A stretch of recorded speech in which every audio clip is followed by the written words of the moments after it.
Ok, por eso viene todo eso que venimos de fenómenos de transporte.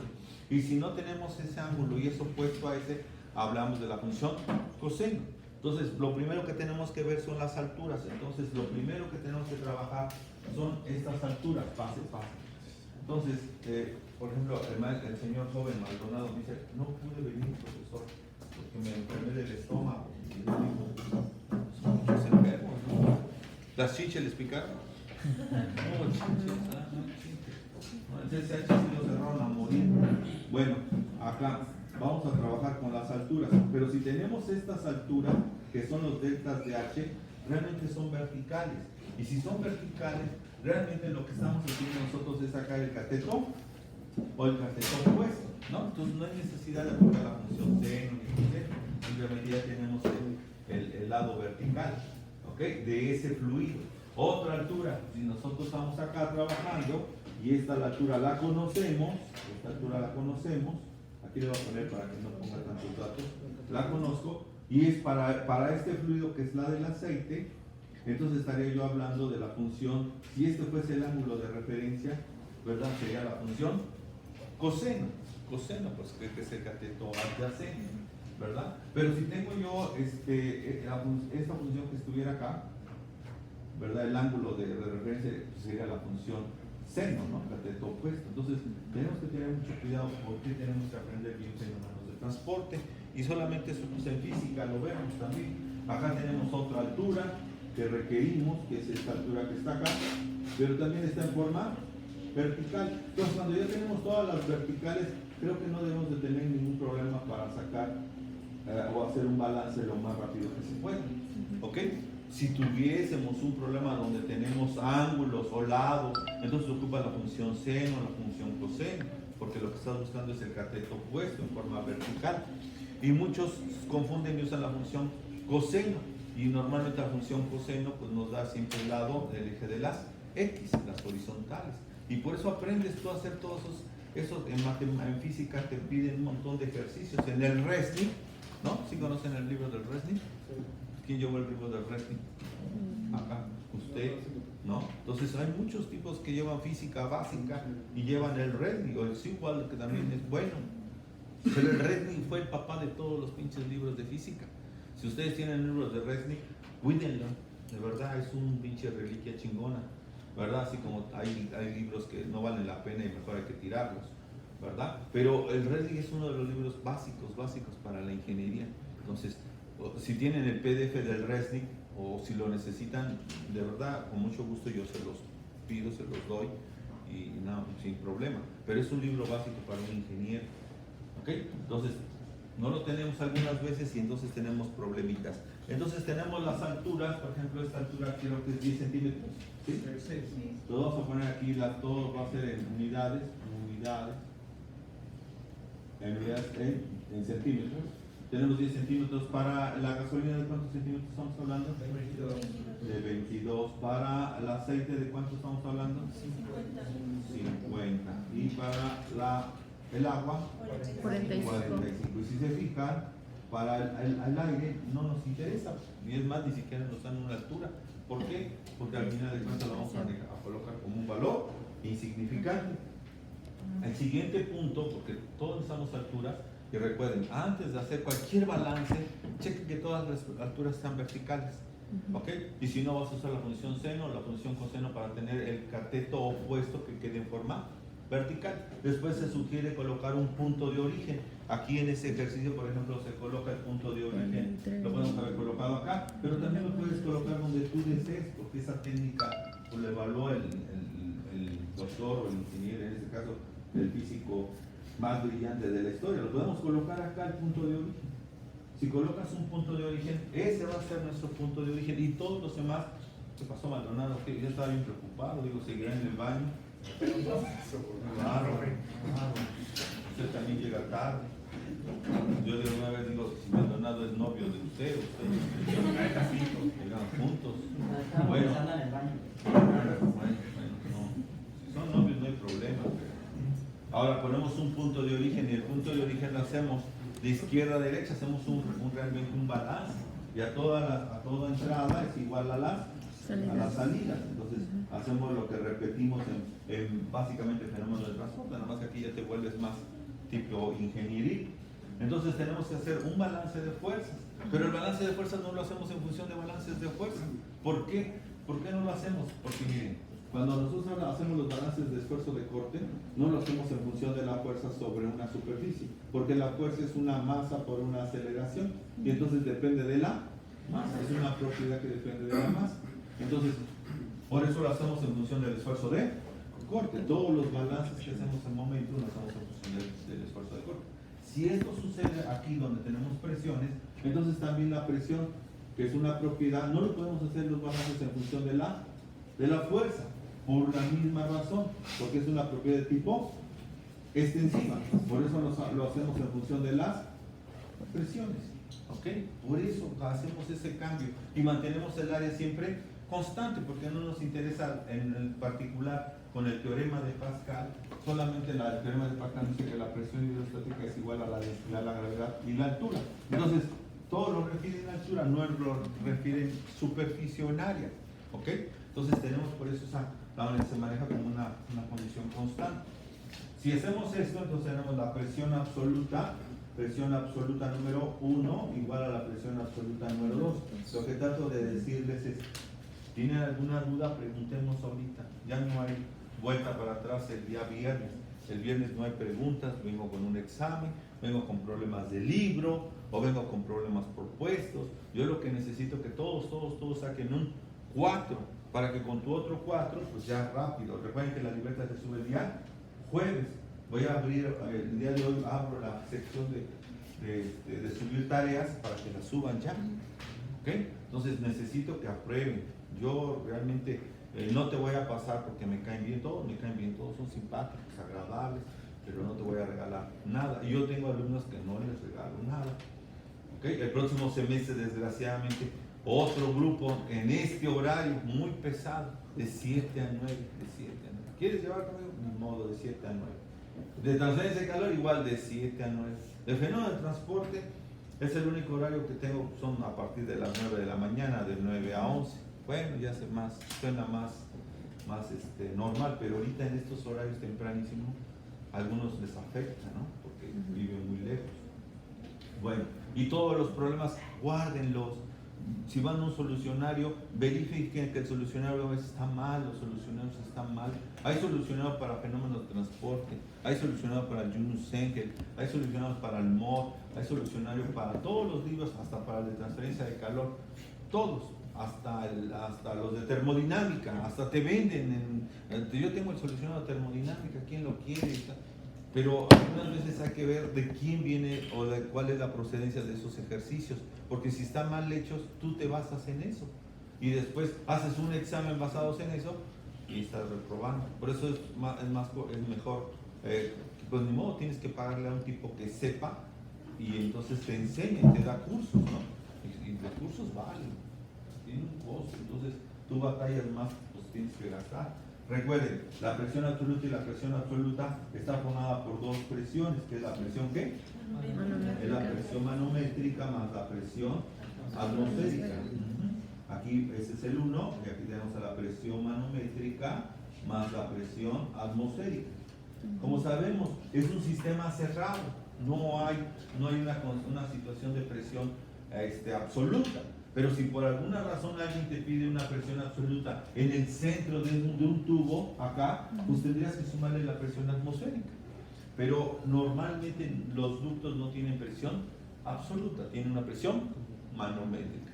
Pero hay ejercicios que nada más con el fin de que el alumno sepa sumar o cuándo sumar la presión atmosférica es lo que te solicitan. Es un sistema cerrado y solamente existe la presión manométrica. Entonces, básicamente eliminamos nosotros esta condición, las atmosféricas. Como la ecuación número 3 y la ecuación número 4 cuando hacemos balances, eliminamos estas condiciones. Y entonces, nada más nos damos cuenta quién está a la izquierda en verticales en la presión manométrica 1. Entonces tenemos al mercurio, tenemos la presión manométrica del mercurio, más otra presión, la presión manométrica de quién? La presión manométrica del aceite, más la presión manométrica de quién? Presión manométrica del agua. Después seguimos con la presión manométrica del aire. Y después sigue una cosa que está midiendo la presión. Este manómetro más la presión manométrica. ¿Ok? De este manómetro. Le voy a poner manométrica, le voy a poner A para que no se confundan. Una letra, cualquier letra, A, B, C, una constante. Y después del lado izquierdo, del lado derecho, tenemos solamente aquí a una presión que tenemos la presión manométrica, en este caso, de la gasolina, ¿no? Le voy a poner aquí gas para ser más cuidadoso con esto. Si esto es cierto, entonces lo que tenemos que tener cuidado es cuáles son realmente los que son, aquí me falta una C, ¿verdad? Presión hidrostática del mercurio. Entonces, cuando son gases, gas natural, agua, etano, propano, rápido los eliminamos. ¿Cuál de esos lo vamos a eliminar? Básicamente se convierte en cero. Ahora, esta presión que está acá, es realmente una presión combinada, porque es un ducto. Al saber que es un ducto, entonces tenemos esta Pman se convierte en una Pman así, Pman de la gaso. ¿Ok? Ahí la tenemos Pman de la gaso, porque es un ducto. Acá tenemos un ducto y está formada su presión estática, la que está generando el movimiento, la diferencial de movimientos desde 0 hasta L de la longitud del tubo, y tenemos su presión hidrostática acá, que es la que vamos a sacar. Si esto es cierto, entonces esta ecuación se reduce a lo que sigue. Tenemos una presión manométrica, manométrica del mercurio, más presión manométrica del aceite, más la presión manométrica del agua, más la presión manométrica de la carátula del A. Y este que está acá, ya sabemos que está compuesto de dos. ¿De cuál está compuesto? De la presión que de la hidrostática, vamos a ponerlo en rojito, está formada esta presión, se la convertimos en esta porque es un ducto, después la convertimos nosotros en una presión, esta es la presión estática, que es la presión de la gasolina, más su presión hidrostática de la gasolina. ¿Okay? Si a nosotros nos piden determinar, determina la presión manométrica de la línea de la gasolina, te están pidiendo esta presión que está acá. ¿Cuánto vale? Este es el interrogante, la presión que está en la línea de la gasolina. No te están pidiendo la presión hidrostática que genera en la línea de la gasolina. Entonces lo que tienes que despejar, básicamente aquí va a ser esta, ¿no? Esta es la que vas tú a despejar. O la dejas ahí quietecita y esta que es negativa y positiva la vas a dar de este lado negativa. Porque damas están pidiendo esa presión, no su acompañante, que es la presión hidrostática. Entonces, si esto es cierto, nos queda de la siguiente forma, ya despejando, nos quedaría de la siguiente forma. Tendríamos que colocar esta solamente con signo negativo. Entonces, despejando nos queda que la presión de la gaso debe ser equivalente, que es positiva, y esta nada más de la hidrostática pasa con signo negativo. Aquí lo voy a poner de una vez negativo. Es igual a la presión hidrostática de la gasolina, su hidrostática. Todos los demás quedan con el mismo signo, más la presión manométrica del mercurio, más la presión manométrica del agua, más la presión, este es aceite, ¿verdad? Aceite, aceite, Entonces tenemos gasolina, que es esta, mercurio, me pasó la del aceite, se la vamos a quitar así, aceite, más la presión manométrica del agua, más la presión manométrica de la carátula. ¿Ok? Ya tenemos todas las presiones. Ahí no metemos ningún signo. ¿Hasta cuándo cambian los signos? Hasta que nosotros empezamos a pasarlos al teorema de Pascal. Y cuando pasamos al teorema de Pascal es cuando vamos a empezar a ver los signos. Aquí tenemos una presión gaso y gaso. Esta, cuando yo dije que tomáramos el fluido más denso, en este caso de mayor densidad, es la del mercurio, es la que tiene mayor densidad. Y entonces observamos que hay un fenómeno, y recuerden que es como una balanza. Aquí observamos que la línea lo que está haciendo es succionando, ¿no? Succionando al fluido. Entonces se supone que el resultado debe de ser menor que los 260 kilopascales, porque hay una presión de vacío, no negativa, sino es una presión menor a la presión que muestra el ejercicio. Entonces debe ser el resultado menor de 260. Entonces vas entendiendo por qué tipo de resultados se deben de dar. No nada más es calcular así, no tenemos ninguna idea de qué estamos haciendo. Si esto es cierto, tenemos la densidad, la gravedad, la delta DH del gaso, ¿ok? Pero ¿qué signo tenemos? Entonces ahora hablamos de los puntos que llamamos puntos flotantes. Este para nosotros es nuestro punto de origen, ¿ok? Este es el eje principal, este es nuestro eje principal, nuestras coordenadas principales. De ahí pasamos a la gasolina. ¿Qué signo debería de tener?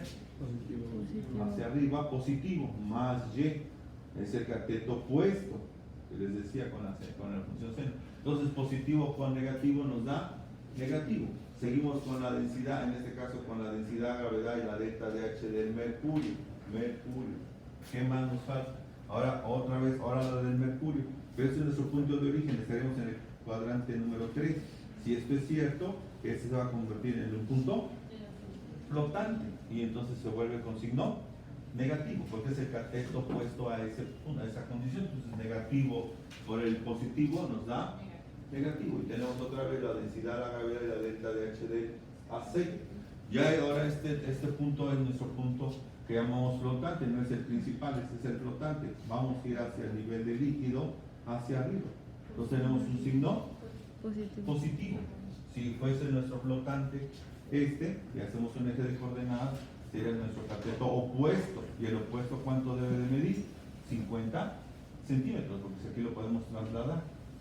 Recuerden que llevamos vectores. Siempre cuando tú haces un análisis vectorial o un análisis de tensores, siempre haces una suma de vectores, lo que haces es hacer el seguimiento del otro vector, ¿no? Entonces si vamos a suponer que tienes el vector A más el vector B, ya lo llevaron matemáticas, ¿verdad? Nos da un sec. Entonces se supone que si el A es el vector A es pues entonces el seguimiento del vector B podría ser sería el vector B. Y la suma de esos dos vectores, recuerden que empezamos con una línea. Entonces sacamos el vector seno, y hacemos la sumatoria de los vectores. El origen debe de coincidir con el inicio del otro. Eso es realmente lo que hacemos. Pero cuando haces un estudio como ese, ¿qué haces realmente con el estudio? Todo lo transportas aquí a un eje de coordenadas. Entonces, lo que sacas es un eje de coordenadas. Y eso es una técnica que se llama, por gráfico, se llama paralelogramo. Es decir, que lo pasas hasta acá y haces un paralelogramo y sacas el valor. O lo pasas hasta acá, lo transportas hasta acá y lo descompones en el eje de las X y en el eje de las Y, y también en el eje de las X y en el eje de las Y. Entonces, lo que nos interesa siempre son dividir las funciones coseno y las funciones seno, es una sumatoria de las fuerzas. Y eso se supone que ya lo aprendiste en matemáticas, en física básica. ¿Ok? Si esto es cierto, seguimos con otra, nos sigue el aceite, ¿verdad? Entonces el aceite tiene un signo positivo. Entonces, ponemos el signo positivo por positivo, nos da positivo, más nos falta densidad, gravedad y la delta DH del agua. ¿Qué signo debe de tener el agua? Ahí se vuelve un punto flotante y lo colocamos con el signo negativo. Negativo por positivo nos da negativo. Ahora la presión manométrica, si nuestra carátula nos da una presión manométrica, siempre la presión man debe ser con signo positivo. Si nos dan una presión vacuométrica de vacío, ¿qué signo debe tener? Negativo. Ahí no podemos ver, ahora va hacia arriba, no. Aquí tiene que ser, la man es positiva y la vacuométrica es negativa siempre. Por eso siempre va acompañado de ese signo más la presión manométrica de la carátula. Y ya nomás lo único que nos queda es sustituir. ¿Tienen alguna pregunta todavía? ¿Alguna duda? ¿Seguro? Ya el día del examen, preguntas, nada, cero preguntas. Los mismos problemas como los resuelve Junior Center, los resuelve también el libro del MOD. O sea, es algo muy similar, no se sale. Lo único que tiene el MOD es que en lugar de usar la densidad y la gravedad, ocupan el símbolo de A, ya. Es la única diferencia.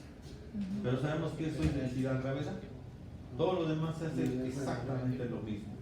Si esto es cierto, entonces para simplificar, pues si ustedes tienen su calculadora, aquí, nada más voy a permitir aquí, la Casio, entonces por favor practiquen con la Casio, dominen la Casio, que no me acuerdo cómo hago con Solve, porque tengo problemas a la hora de despejar.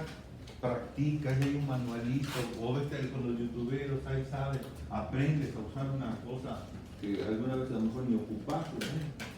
Tenemos estos valores como la densidad, la delta DH de la gasolina, gaso, aquí menos, vamos por sacar la gravedad como una constante, y tenemos igual la densidad, la delta DH del mercurio, más la densidad y la delta DH, en este caso del aceite, menos aquí la densidad y la delta DH del agua. Acá no podemos sacar una constante porque se no tiene esa constante, más el signo positivo es más la presión manométrica de A, y ya nada más colocamos los datos y resolvemos. ¿Okay? Algunas veces a mí me preocupa mucho que hagan exámenes como los que se presentan. Miren, algunas veces aquí se usan los libros, usan acero inoxidable o acero al carbón y te dan cédula 40 con diámetro interno tanto, con diámetro externo tanto. Cuando tú llegas a la empresa, cuando llegas a una empresa, te vas a dar cuenta que las tablas son diferentes. Y entonces puede ser para el cobre diferente con diferente calibre, para el PVC diferente calibre. Entonces es algo que no está correcto enseñarles aquí algo viejo. O sea, es muy viejo eso. No está estandarizado. Llegas a otra empresa, ya cambiaron todas las cédulas y todo eso. Lo que sí es correcto es que tengamos que enseñarte cómo obtienes las pérdidas por fricción. Yo te voy a enseñar en función del diámetro interno. Nada de andar buscando en tablitas ni nada de eso. Ni en nomogramas, eso es muy viejo. Bueno, si sustituimos cuánto da la presión, ya no tengo que estar sustituyendo. Ya tienen ustedes los datos. ¿Saben cuánto nos da el resultado? 244. 244.108. Ajá. ¿Cuánto? ¿300 qué? 608. Ah, 608. Pascal. El que me diga, bueno maestro, le puse nada más 608 y no le puse el 11 porque pues no son unidades, o sea, cifras significativas, a menos que tengas aquí un punto 9, pues la completas con el 8, lo pasas a la siguiente cifra, ¿no? Es física básica, no vamos a estar, oiga maestro, es que lo reprobé porque tiene punto